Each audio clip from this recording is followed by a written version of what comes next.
अकड़ तोड़नी है उन मंजिलों की, अकड़ तोड़नी है उन मंजिलों की जिनको अपनी ऊंचाइयों पर गुरूर बहुत है। इन्हीं पंक्तियों के साथ में मैं एसपी ठाकुर आप सभी का हार्दिक वंदन करता हूं। दोस्तों, आज वीडियो में बात करेंगे जीव विज्ञान से संबंधित एक और महत्वपूर्ण टॉपिक, जंतुओं में पोषण। जंतु में पोषण, इसके अंतर्गत बात करेंगे पोषक तत्व। पोषक तत्व में जानेंगे कार्बोहाइड्रेट, वसा और प्रोटीन। इन तीन के ऊपर विस्तार पूर्वक चर्चा करने वाले हैं। इससे पहले विटामिन को बहुत ही विस्तार पूर्वक जाना था, तो जिसने अभी वीडियो नहीं देखा है डिस्क्रिप्शन में लिंक दिया हुआ है, जाकर देख लीजिए। इसके बाद में नेक्स्ट वीडियो लेकर आऊँगा खनिज पर। तो चलिए दोस्तों, वीडियो शुरू करते हैं। कार्बोहाइड्रेट और वसा, इनका शरीर में क्या काम होता है? तो इनका काम रहता है शरीर को ऊर्जा प्रदान करना। वहीं बात करते हैं प्रोटीन, तो प्रोटीन शारीरिक वृद्धि एवं निर्माण हेतु आवश्यक होते हैं। इसके बाद में बात करें विटामिन और खनिज की, तो जो विटामिन और खनिज रहते हैं यह शरीर की रोगों से रक्षा करते हैं, साथ ही प्रतिरोधक क्षमता को बढ़ाते हैं। तो इन सबको जानते हैं। तो सबसे पहले बात करते हैं कार्बोहाइड्रेट। कार्बोहाइड्रेट ये क्या होते हैं? तो ये कार्बन, हाइड्रोजन और ऑक्सीजन के यौगिक होते हैं, जो कि 1:2:1 में रहते हैं। ये आप याद रखोगे कि कार्बोहाइड्रेट किस अनुपात में रहते हैं? 1:2:1 में रहते हैं। 1 कार्बन है, 2 हाइड्रोजन है और 1 क्या है? ऑक्सीजन है। अगर बात करें कि कार्बोहाइड्रेट का सूत्र क्या होता है, फॉर्मूला क्या होता है, तो फॉर्मूला इसका रहता है CH2O(N). इसका ये फॉर्मूला होता है। ये शारीरिक ऊर्जा का सबसे बड़ा स्रोत होते हैं। तो शारीरिक ऊर्जा का सबसे बड़ा स्रोत कौन से मिनरल होते हैं? तो कार्बोहाइड्रेट होते हैं। बात करते हैं कि शारीरिक ऊर्जा की आवश्यकता का कार्बोहाइड्रेट कितना देते हैं, तो यह 75% उपयोगिता पूरी करते हैं। जो मंड स्टार्च रहता है, चीनी एवं ग्लूकोज आदि इसके प्रमुख स्रोत हैं। तो कौन कौन से कार्बोहाइड्रेट के प्रमुख स्रोत हैं?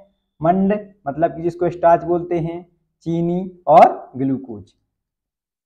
मुख्य स्रोत की बात करें कि कार्बोहाइड्रेट किन किन चीज़ों में पाया जाता है या किन किन चीज़ों से ऊर्जा प्राप्त होती है, तो गेहूं में सबसे ज़्यादा कार्बोहाइड्रेट रहता है।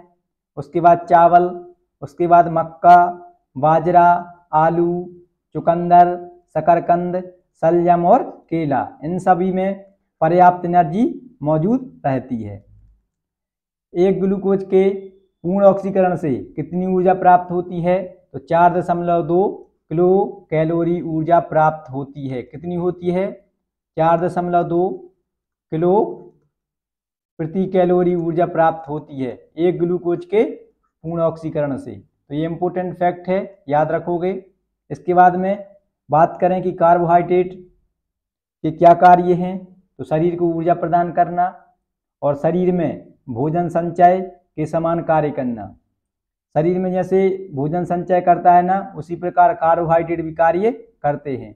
जो कार्बोहाइड्रेट रहता है वह शरीर में किस रूप में संचय रहता है? तो ग्लाइकोजन के रूप में संचय रहता है। याद रखोगे, पूछा जाता है एग्जाम में क्वेश्चन कि कार्बोहाइड्रेट शरीर में किस रूप में संचय रहता है? तो ग्लाइकोजन के रूप में संचित रहता है। जंतुओं के बाह्य कंकाल का निर्माण करना किसका कार्य रहता है? कार्बोहाइड्रेट का कार्य रहता है। इंपॉर्टेंट है कि जंतुओं में बाह्य कंकाल का निर्माण किस पोषक तत्व के द्वारा होता है? तो कार्बोहाइड्रेट के द्वारा होता है। अब बात करें कि कार्बोहाइड्रेट कितने प्रकार के होते हैं, तो कार्बोहाइड्रेट 3 प्रकार के होते हैं। कौन कौन से? तो सबसे पहले मोनोसैकेराइड। मोनोसैकेराइड जो कि सबसे सरल कार्बोहाइड्रेट हैं। तो सबसे सरल कार्बोहाइड्रेट कौन से हैं? मोनोसैकेराइड हैं। इसका फॉर्मूला क्या होता है, सूत्र क्या होता है? CH2O(N). ये फॉर्मूला आप याद रखोगे, वनडे एग्जाम के लिए अति महत्वपूर्ण रहते हैं। बात करें कि मोनोसेकेराइड के उदाहरण कौन कौन से हैं, तो सबसे पहले ट्रायोस, टार्टरोस और हेक्सोस एक किसके उदाहरण हैं, मोनोसेकेराइड के उदाहरण हैं। ट्रायोस के अंतर्गत ग्लिसरॉल्डिहाइड आता है, ग्लिसरॉल्डिहाइड आता है, जिसका फॉर्मूला क्या होता है, C3H6O3 इसका फॉर्मूला होता है। वहीं बात करते हैं टार्टरोस के अंतर्गत इरीथ्रोज आता है, इरीथ्रोज का फॉर्मूला क्या होता है, C4H8O4 इसका फॉर्मूला होता है।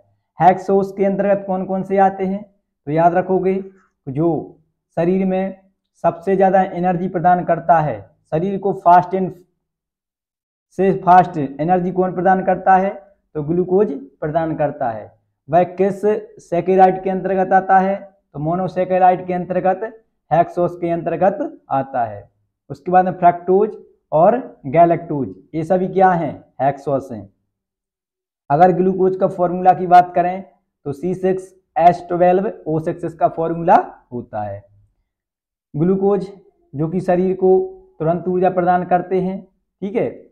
इसके बाद में शरीर में ऊर्जा प्रदान करने में क्या होते हैं, सहायक होते हैं। बात करें कि मुख्य रूप से ग्लूकोज किस में पाया जाता है, तो अंगूर और शहद में पाया जाता है। किस में पाया जाता है, अंगूर और शहद में, खासतौर पर मीठी चीज़ों में ग्लूकोज पाया जाता है। उसके बाद में दूसरा कार्बोहाइड्रेट का उदाहरण कौन सा है या प्रकार कौन सा है, तो डाइसेकेराइड, जो कि मोनोसेकेराइड के दो अणुओं से मिलकर बनते हैं। तो डाइसेकेराइड किसके अणुओं से मिलकर बनते हैं, तो मोनोसेकेराइड के दो अणुओं से मिलकर बनते हैं। डाइसेकेराइड का फॉर्मूला क्या है, तो इसका फॉर्मूला है C12H22O11 एक इसका फॉर्मूला है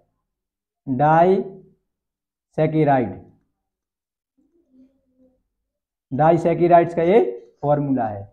बात करते हैं कि डाइसेकेराइड के उदाहरण कौन कौन से हैं, तो सुक्रोज, माल्टोज और लैक्टोज ये प्रमुख इसके उदाहरण हैं।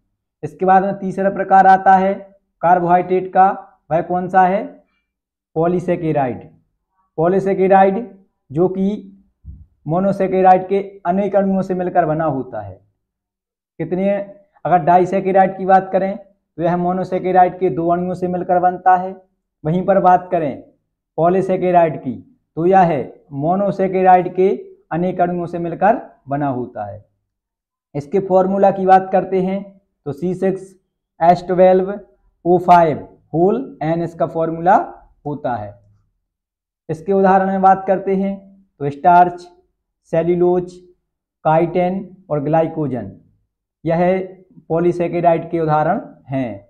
जो स्टार्च, सेल्यूलोज या काइटिन, ग्लाइकोजन हैं यह शरीर में किस अंग में संरक्षित होते हैं, तो लीवर मतलब कि यकृत में संरक्षित होते हैं, ये आप याद रखोगे। अगर बात करते हैं कि पॉलीसेकेराइड तो ये जल में आघुलनशील रहते हैं, ये जल में इतनी आसानी से नहीं घुलते हैं, ठीक है। मुख्य रूप से पॉलीसेकेराइड पौधों में पाए जाते हैं और ये ऊर्जा उत्पादन के लिए संग्रहित ईंधन का कार्य करते हैं। तो ऊर्जा उत्पादन के लिए संग्रहित ईंधन का कार्य कौन करते हैं, पॉलीसेकेराइड करते हैं, जो कि कहाँ पाए जाते हैं, पौधों में पाए जाते हैं और जल में कैसे होते हैं, आघुलनशील होते हैं। इसके बाद में कार्बोहाइड्रेट के बाद में वसा का भी वही काम रहता है, शरीर को ऊर्जा प्रदान करने वाले महत्वपूर्ण कारकों में से एक है। इसके एक अणु ग्लिसरॉल तथा वसा अम्लों के संयोग से वसा बनते हैं, ठीक है। कार्बोहाइड्रेट की तरह भी वसा भी कार्बन, ऑक्सीजन और हाइड्रोजन के क्या हैं, यौगिक हैं। कार्बोहाइड्रेट की तरह है, वसा भी क्या है, कार्बन, ऑक्सीजन और हाइड्रोजन के यौगिक हैं। परंतु कार्बोहाइड्रेट की तरह इसमें ऑक्सीजन की मात्रा उतनी नहीं रहती है जितनी कार्बोहाइड्रेट में रहती है। कार्बोहाइड्रेट की तुलना में वसा में ऑक्सीजन की मात्रा बहुत ही ज़्यादा कम होती है। ये जल में पूर्णतया से आघुलनशील रहते हैं, ठीक है, परंतु क्लोरोफॉर्म, बेंजीन और पेट्रोलियम में घुलनशील रहते हैं। तो जल में वसा पूर्णता से अघुलनशील होते हैं। वहीं बात करें कि क्लोरोफॉर्म, बेंजीन तथा पेट्रोलियम में यह पूर्णता से घुलनशील होते हैं। ये प्रोटीन के स्थान पर स्वयं जलकर शरीर को ऊर्जा प्रदान करते हैं। तो कौन से पोषक तत्व हैं जो प्रोटीन के स्थान पर जल करके शरीर को ऊर्जा प्रदान करते हैं? तो वह कौन से हैं? वसा हैं। ठीक है। 1 ग्राम वसा के पूर्ण ऑक्सीकरण से कितनी ऊर्जा प्राप्त होती है? तो 9.3 किलोग्राम कैलोरी ऊर्जा प्राप्त होती है। वसा को उनके स्रोतों के आधार पर 2 वर्गों में विभाजित कर सकते हैं। जैसे बात करें कि जंतु वसा, तो जंतु वसा के अंतर्गत जैसे हो गया दूध, पनीर, मक्खन, घी, अंडा, मांस, मछली। जो कि जंतुओं से प्राप्त वसा है वह कौन कौन सा है? देखो, जंतु जैसे गाय से दूध, गाय का दूध हो गया, भैंस का हो गया, बकरी का, पनीर, ये सब दूध से ही बनते हैं। मक्खन, घी, अंडा, मांस, मछली का तेल, ये सभी किस वसा के अंतर्गत आते हैं? जंतु वसा के अंतर्गत आते हैं। वहीं बात करें वनस्पति वसा की, वनस्पति मतलब जो पेड़ पौधों से, जैसे बादाम, मूंगफली, नारियल, सोयाबीन, सरसों का तेल और सूरजमुखी का जो फूल होता है, इसमें भी भरपूर मात्रा में वसा पाया जाता है। अब बात करें कि वसा के कार्य क्या क्या होते हैं, तो वसा ऊर्जा का एक संचित स्रोत है जो कि शरीर को रोधी परत प्रदान करने के लिए मानव शरीर में त्वचा के नीचे संचित होती है। तो त्वचा के नीचे कौन सा पोषक तत्व पाया जाता है? वसा पाया जाता है। ठीक है। वसा आवरण के रूप में अनेक अंगों को सुरक्षा प्रदान करता है। तो आवरण के रूप में शरीर के अंगों को सुरक्षा कौन प्रदान करता है? तो वसा करता है। ठीक है। वसा के बाद में बात करते हैं प्रोटीन। तो प्रोटीन शब्द का सर्वप्रथम प्रयोग किसने किया था? बर्जिलियस नामक वैज्ञानिक थे। इनके द्वारा सन 1938 में सर्वप्रथम प्रोटीन शब्द का उल्लेख या प्रयोग किया गया था। प्रोटीन छोटी इकाइयों से मिलकर बने होते हैं जिन्हें अमीनो अम्ल कहते हैं। तो प्रोटीन किससे मिलकर बनते हैं? छोटी इकाइयों से मिलकर बनते हैं जिन्हें क्या कहा जाता है? अमीनो अम्ल कहा जाता है। अमीनो अम्ल किसको कहते हैं? प्रोटीन्स को कहते हैं। लगभग जो प्रोटीन रहते हैं वह 20 अमीनो अम्ल के संयोजन से बनते हैं। तो याद रखना ये फैक्ट कि प्रोटीन कितने अमीनो अम्ल के संयोजन से बनते हैं? तो 20 अमीनो अम्ल के संयोजन से बनते हैं। और जो मानव शरीर का लगभग 15% भाग होता है वह प्रोटीन से ही बना होता है। मानव शरीर का कितने प्रतिशत भाग प्रोटीन से मिलकर बनता है? तो 15% भाग रहता है जो कि प्रोटीन से मिलकर बनता है। ये शारीरिक वृद्धि एवं प्रक्रियाओं के लिए अत्यंत आवश्यक है। कौन? प्रोटीन। ये कोशिकाओं की वृद्धि तथा मरम्मत का कार्य करते हैं। तो कोशिकाओं की वृद्धि तथा मरम्मत का कार्य कौन करता है? प्रोटीन करता है। शरीर के उचित पोषण के लिए ये अत्यंत आवश्यक हैं। इनकी कमी से बच्चों में क्वाशियोकर, बच्चों में कौन सा रोग हो जाता है? क्वाशियोकर रोग हो जाता है। प्रोटीन की कमी से बच्चों में होने वाला रोग कौन सा है? क्वाशियोकर तथा मरायस्मस। मरायस्मस जिसे क्या बोलते हैं? सूखा रोग बोलते हैं। तो प्रोटीन की कमी से बच्चों में कौन कौन से रोग हो जाते हैं? एक हो जाता है क्वाशियोकर और दूसरा कौन सा? मरायस्मस जिसे क्या कहते हैं? सूखा रोग कहते हैं। मानव शरीर में 20 प्रकार के प्रोटीन की आवश्यकता होती है, जिनमें से 10 प्रकार के जो प्रोटीन रहते हैं उनका संश्लेषण तो शरीर स्वयं ही कर लेता है, लेकिन जो शेष प्रोटीन रहते हैं 10 वह हमें कहाँ से प्राप्त होते हैं? भोजन से प्राप्त होते हैं। मानव शरीर के लिए कितने प्रोटीन की आवश्यकता होती है?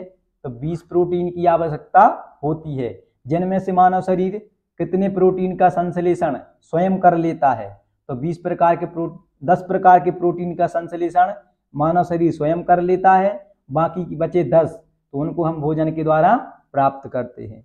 सोयाबीन के प्रमुख स्रोतों की बात करें तो सोयाबीन याद रखना सोयाबीन में कितने परसेंट प्रोटीन पाया जाता है, तो 40 से लेकर के 45% तक पाया जाता है। अन्य स्रोत की बात करें कि प्रोटीन और कहाँ कहाँ से प्राप्त होता है, मुख्य स्रोत में सोयाबीन है। एग्जाम में पूछा भी जाता है कि प्रोटीन का मुख्य स्रोत कौन सा है, तो सोयाबीन है। अन्य स्रोत में दालें, मूंगफली, दूध, अंडा, पनीर और चीज तथा मांस, इन सभी में प्रोटीन भरपूर मात्रा में पाया जाता है। अब प्रोटीन के प्रकारों की बात करें तो सर्वप्रथम जो एंजाइम शरीर से निकलते हैं ना, रासायनिक क्रियाओं में सहायता करते हैं, शरीर में होने वाली रासायनिक क्रियाओं को प्राप्त सहायता करते हैं, तो वह भी प्रोटीन होते हैं एंजाइम। वहीं बात करते हैं हार्मोन्स, जो शारीरिक प्रक्रियाओं को नियंत्रित करते हैं।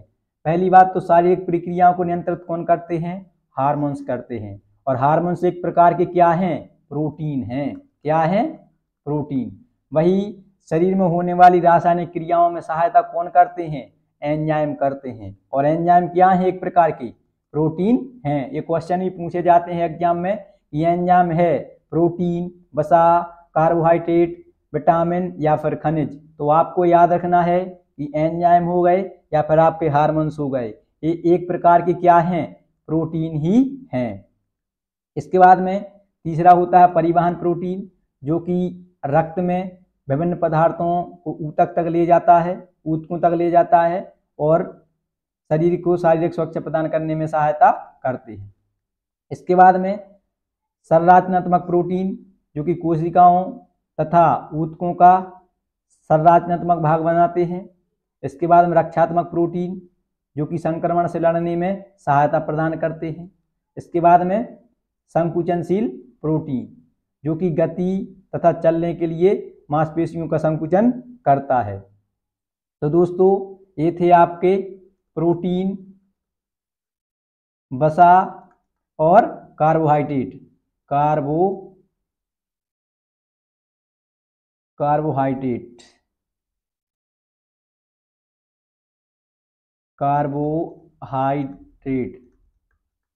इससे पहले बात की थी अपन ने विटामिन पर। विटामिन को एक अलग वीडियो लेकर आए थे, बहुत विस्तार पूर्वक जाना था। जिसने भी नहीं देखा है तो मैं डिस्क्रिप्शन में लिंक दे दूंगा, आप देख लेना।